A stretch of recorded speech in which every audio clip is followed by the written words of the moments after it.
Hi, you're listening to The Dive, brought to you by Living WordPress, starting right now.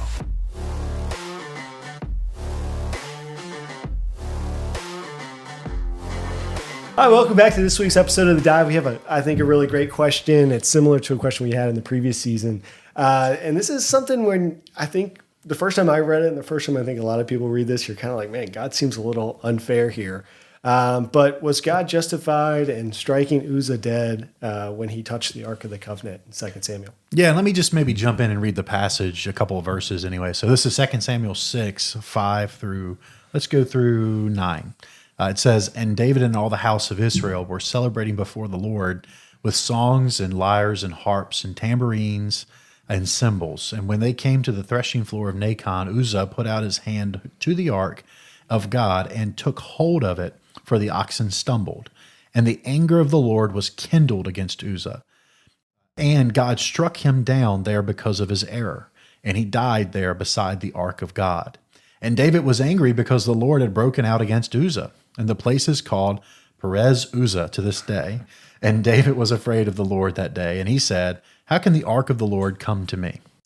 Gary, what do we do with this? I mean, I don't know. When I read these kinds of passages, I think this is like living WordPress, Indiana Jones style here. You know, I don't know if any. Yeah, Uzzah just needs to close his eyes. Just close his eyes and look away, and he'll be fine. I don't know what he was thinking touching this thing. What do we do with this passage? Yeah, I've always thought he was the Steve Bartman of the Old Testament. If he just hadn't caught that foul ball, we wouldn't have had all these problems and everything. And I think that that's probably for people reading the Bible. It does seem like we're dealing with something that's magical, or I think larger. This is very similar to the question that we had with Elisha and the bears. God seems to be sort of an instant executioner here, or very wrathful. I mean, I can relate to David's fear and anger at the Lord. But is there something going on in this text more than God simply enforcing kind of arbitrary rules about, hey, don't touch my ark and that sort of thing, or there's a magical power attached to it?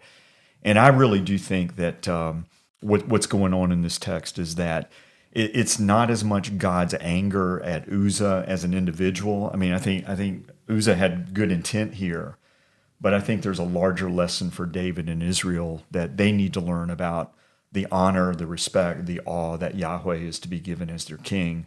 And whenever you come into the presence of God, or you're privileged to have God's presence with you, that's a terrifying thing. There's responsibilities and obligations that come along with it. This situation is setting up precedent, it seems. It's trying to teach us something about the fundamental holiness of God, right, that the nation needs to learn through Uzzah's example. Right. I mean, the Ark of the Covenant, again, is not a black magic box like it was in...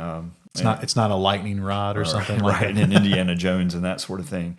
The Ark of the Covenant represents the throne, the footstool of God's throne, and so you can almost envision God's feet resting on the throne. You've got the wings of the cherubim are really the seat of the throne, and so we're talking about reverence and respect for God as King, and that's why God had these specific rules that the Levites were only to carry the ark. They were to put poles through it. They were to carry it on their shoulders and these types of things.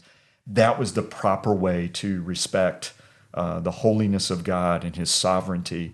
And basically they're carrying this, ark that represents God's presence like a bag or a sack of groceries from... Yeah, it's a haphazard way of carrying it. Obviously they didn't put enough care. I mean, when I read the text now, it seems to me that sort of the subtext of the whole thing is that they're being fairly careless with at least in comparison to what they should be sort of presenting at, like the way that they should be approaching this. It should have been much more, a sense of awe and majesty, and like we're going to follow through the T, down to the T exactly what God has said. But it seems like that's not the approach they have at all. Yeah, and I mean it's a day of incredible celebration because the ark, was taken by the Philistines, and then it was for a while was in another location. David is bringing it to Jerusalem, and the sanctuary is going to be important, and having God's presence there. It's a great celebration, but in the midst of that, they were careless about not following the exact rules and things. And again, it's not the rules, but it's the respect for God and God's presence. And It's hard for us as New Testament believers but this whole idea of sacred space. God is physically present at His sanctuary, and this ark is it's the central representation of it's the that. central representation of that. There's no idol or image in ancient Israel, and even to have a golden calf that might envision like God is the invisible rider on, even that desecrates God's name. So if you have something that represents the footstool of His throne and represents His presence and the blessing and all that it would bring to Israel, for them to dishonor that, I think God is firing a shot across the bow here to say, this is not about a personal judgment on Uzzah. This is a call to all of Israel, and especially to David as king, to give God the proper honor and respect He deserves. Okay, but I think when we read this, right, I mean, one of the problems, or I say problems, or one of the reasons it strikes me such a difficult passage, it's like Uzzah is the fall guy for David and Israel. Like, why is it okay for God to kill this man? Was he just doing his best, and he happened to be in the wrong place at the wrong time, or do they all sort of have this fault of being so careless, even though, yes, he may have tried to stop it from falling, but they were careless to begin with, and so he's making a point here.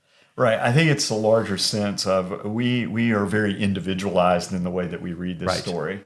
And I think you have to understand the corporate people of Israel. This is the real focus here. And so an individual dying because of what seems to be an honest mistake, ultimately there's a lesson that's being taught to the people as a whole. I mean, with you go back to Joshua and Achan, when Achan steals the plunder and misuses that, 36 people die in battle when Israel goes out to fight.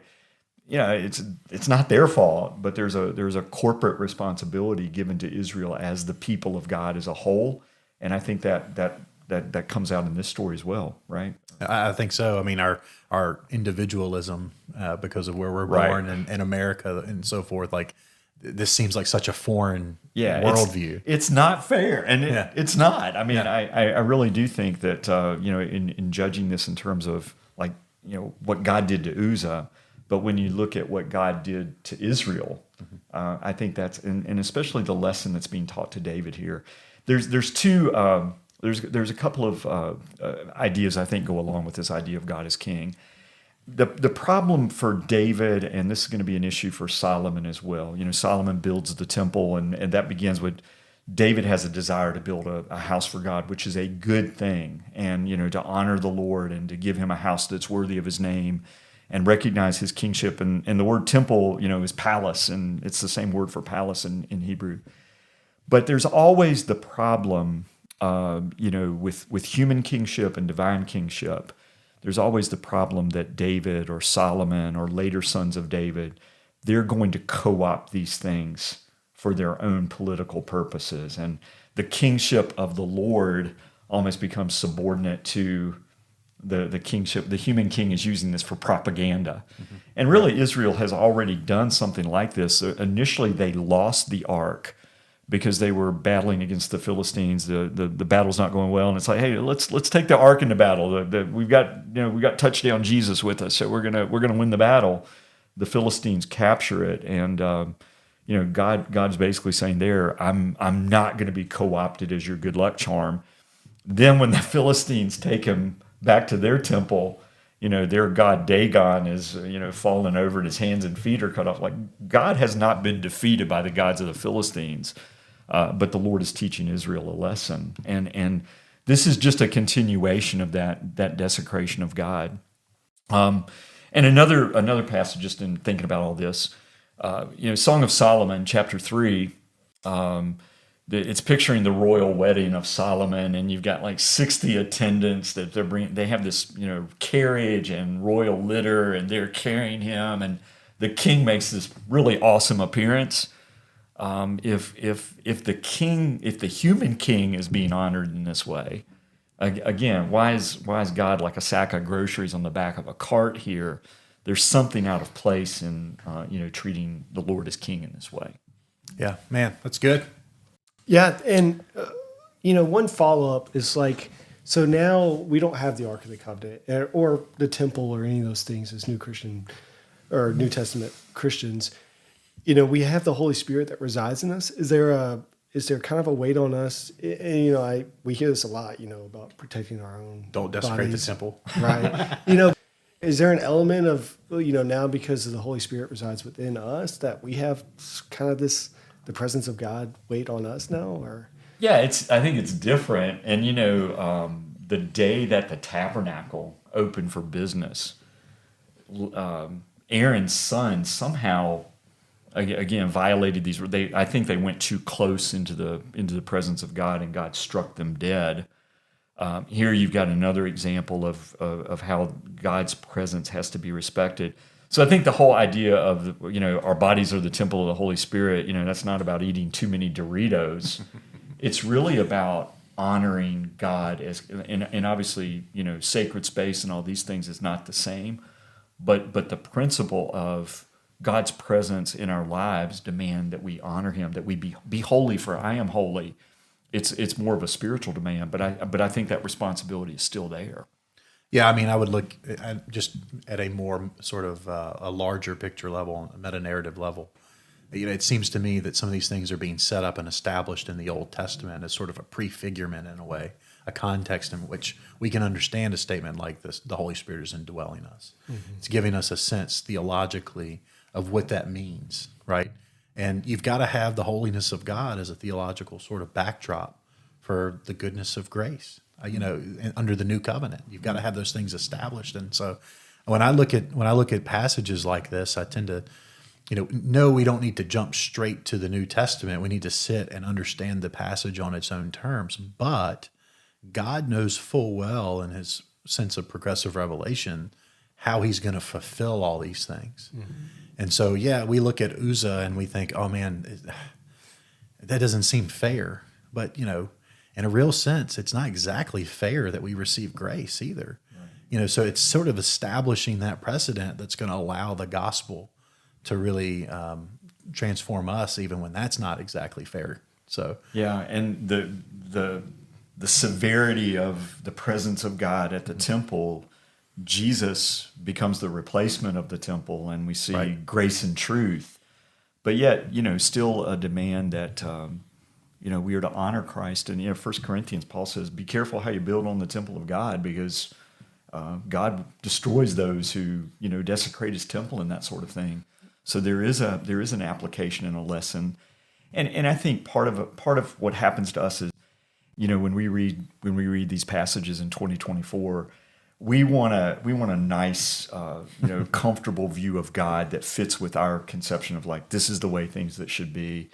I think maybe part of what we have to do is sit at the feet of these texts and say, let's let this text, adjust the way that I look at God, mm-hmm. rather than me trying to fit this text into my preconceptions. And yeah, that's right. And know the holiness of God. Yeah, and then one other thing, as we were kind of going through this, the weight on our church leaders, because really, like you guys were saying, He's paying the price for the consequences of. Kind of David's sin and the Levite's sin, and how much the consequences a lot of times fall on the people that leaders are there to serve. But, yeah, absolutely, very much so. Okay, I just say that because pastor now of my church, I want to make sure I don't get Uzzah. But anyways, thank you for diving in this week. We'll be back next week, and we enjoy having you here.